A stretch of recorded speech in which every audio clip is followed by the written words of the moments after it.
Así es, yo continúo junto a todos ustedes porque aún nos queda nuestra sección de Oliva en la Onda. Para mí es un placer hablar con la vicealcaldessa de l'Ajuntament d'Oliva, Anna Morell. Benvinguda, gràcies per estar amb nosaltres.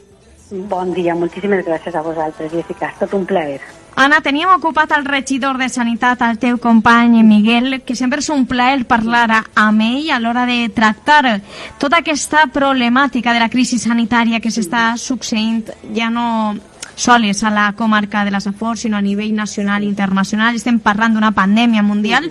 Sí que és de veres que hi va haver aquest brot a la comarca de la Safor i Oliva va ser també notícia d'alguna manera per diversos casos que es van produir. Bones notícies, les que vam conèixer va ser ahir mateix en aquest comunicat de premsa que vareu enviar, que tornava la ciutat d'Oliva al nivell 1, és a dir, a la normalitat. És així? Sí, efectivament, sabem que arrel un poc del brot que va tindre Gandia, pues, evidentment també ha tingut unes repercussions, en la ciutat d'Oliva. Bueno, i ahir jo crec que el regidor de Sanitat ha fet un gran treball perquè es va posar mans en obra per a poder treballar un protocol, Jessica, el protocol ja ha sigut explicat moltes vegades a la ciutadania, però aquest protocol el que fa és que la nostra ciutat estiguera preparada per aplicar una sèrie de mesures que en funció de l'evolució del número d'infectats, pues, al final anaven aplicant-se per a poder produir aquest control, no? Per aconseguir el control del brot, i evidentment hem passat en totes aquestes mesures restrictives, no? Perquè és el tancament dels parcs, incrementar el control policial també és molt important, la inspecció, reduir els horaris del cementeri, inclús suspendre tots els actes que l'Ajuntament havia previst, que no eren d'una magnitud molt elevada, però sí que suposava una concentració de personal. Totes aquestes mesures sí que han demostrat que han funcionat i han pogut passar de 11 casos actius a un cas actiu positiu que n'hi ha en aquests moments en la ciutat d'Oliva. Què passa? Aleshores, ara ja podem dir que el brot està totalment controlat i ara efectivament tenim que tornar a relaxar un poc aquestes mesures, passar del nivell 2 d'aquest protocol municipal, perquè som de les primeres ciutats que ha creat un protocol municipal.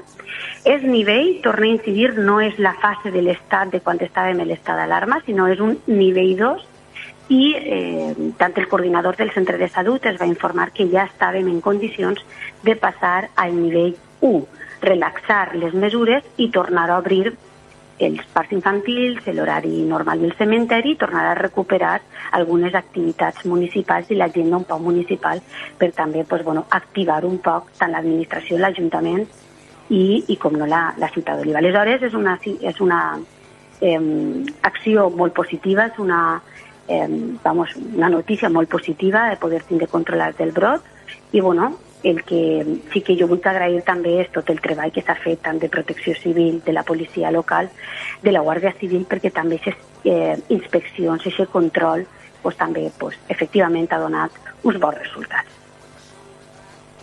En aquest sentit, Anna, bones notícies, que ens agrada també contar tot el que passa, però aquestes tu saps que ens agraden molt més perquè pareix que tornem a aquesta nova normalitat a la comarca de la Safor. També tenim que parlar d'altres qüestions, portaves entre mans aquesta idea tan bonica d'unir les diverses platges, i sí que és de veres que hi ha hagut avanços en aquest sentit.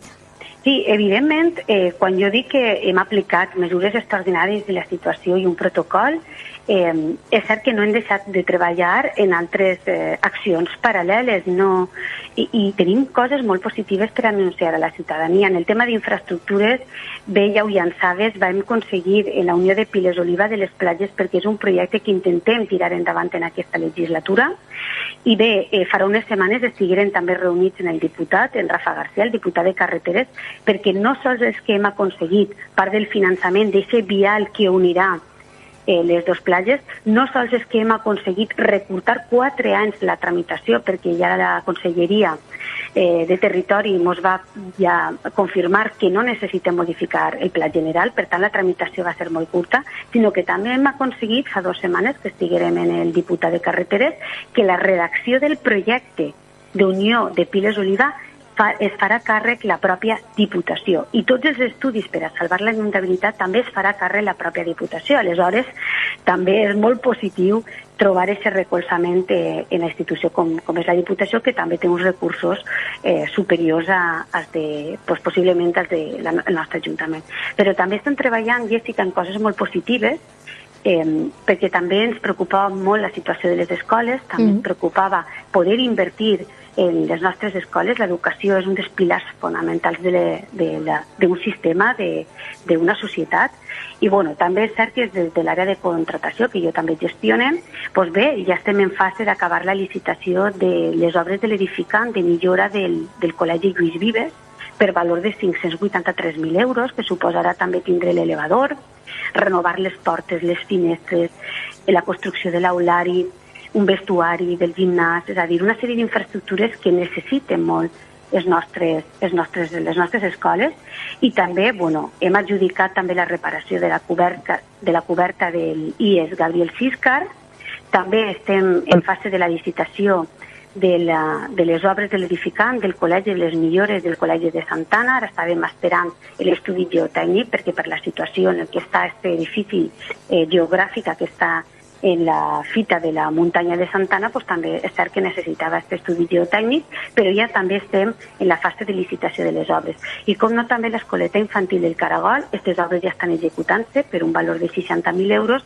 El que hem fet, Jessica, és reconvertir i fer una sèrie de millores en l'escola del Caragol per a garantir les condicions sanitàries. Hem canviat i restituït el sòl de la mateixa escola per evitar ranures, per a garantir una millor neteja i desinfecció del centre. S'han restituït també elements de la cuina que encara eren de fusta, estan incorporant acer inoxidable i altres millores que al final el que anem a fer és dotar a la nostra escoleta, l'escoleta municipal. Tenim una gran escola i al final el que volem és que els nostres xiquets, quan enguany accedisquen els nostres menuts, tinguen totes les garanties sanitàries. Des de l'àrea de, per exemple, en qüestions de neteja, estem treballant molt des de les brigades d'obres i serveis per a poder tindre la desinfecció, estan desinfectant-se una altra vegada els carrers, i també les brigades del CEPE, que són els treballadors que estan contratats per aquest mes d'estiu per a netejar les sèquies. Estan molt avançats totes les sèquies, es falten els valls, però estem fent moltíssima neteja de les zones verdes, de les plantes invasores que també en les zones marítimes, i és cert que hem de ser conscients que en l'època de l'estat d'alarma van tindre que disminuir un poc el manteniment de la ciutat perquè tenien que fer més tasques de desinfecció que tasques de manteniment.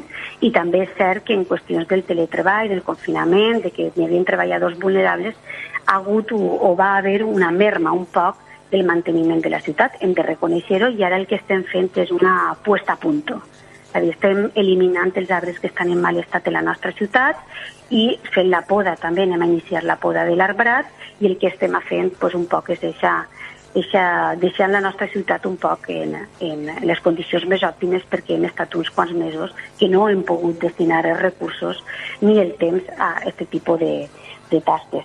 En temes, per exemple, d'infraestructura, no sols la Unió de Piles d'Oliva, sinó que també és molt important. Fa unes setmanes van tindre el ministre Ábalos així, Jessica, i donant-nos també bones notícies, perquè independentment de que estem executant ja el nou enllaç sud que unirà la Nacional 332 en la P7, a banda de que ja estem en la fase final de la construcció de la rotonda de l'enllaç nord que unís la Nacional en la P7, que per cert ja estem en la fase pràcticament de posar la vegetació i en unes setmanes ja quedarà totalment acabada la nostra rotonda, però també el ministre ja ens va anunciar i ho vam veure publicat com l'altre enllaç que unís la ciutat de Pego i d'Oliva. També ja tenim el projecte provisional, no?, d'aquest nou enllaç, que també ens preocupava moltíssim per la quantitat d'accidents que durant tants anys hem sigut notícia de totes les víctimes que han pogut haver, perquè és un enllaç molt perillós. I també és molt important aquesta infraestructura, nova infraestructura, que està valorada en més de 6 milions d'euros. I aleshores també tot això és molt important per a la nostra ciutat. I com no, recentment també ja hem rebut la petició per part del Ministeri per a la cessió d'Eixa Nacional 332 tant a la ciutat de l'Alqueria, de Palmera, de Berreuart i d'Oliva per a que les ciutats puguem gestionar Eixa Nacional i quedi integrada, que sempre ha sigut la voluntat de la ciutat d'Oliva, en una espècie de boulevard. En el mes de setembre ja tenim la reunió amb el Ministeri, anem a treballar per a planificar i en estos anys poder aconseguir també que una vegada passi la Nacional 332 convertir-la finalment en un boulevard i donar-li aquest atractiu, aquesta vida, a aquesta nacional que tant temps ha asfixiat a la ciutadania d'Oliva i a ciutadans d'Oliva durant tants anys.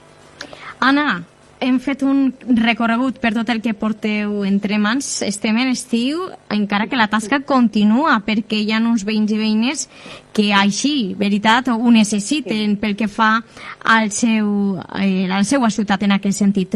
Abans de ficar el punt i final a l'entrevista, sí que m'agradaria que enviares un missatge als nostres oients. Ho parlàvem al principi del programa amb Lidovina Gil, com a regidora de Sanitat, la importància de tindre coherència, continuar amb la mascareta per aquest ús obligatori que s'ha establert i d'altra banda també aquesta distància social. Què es diries als nostres oients?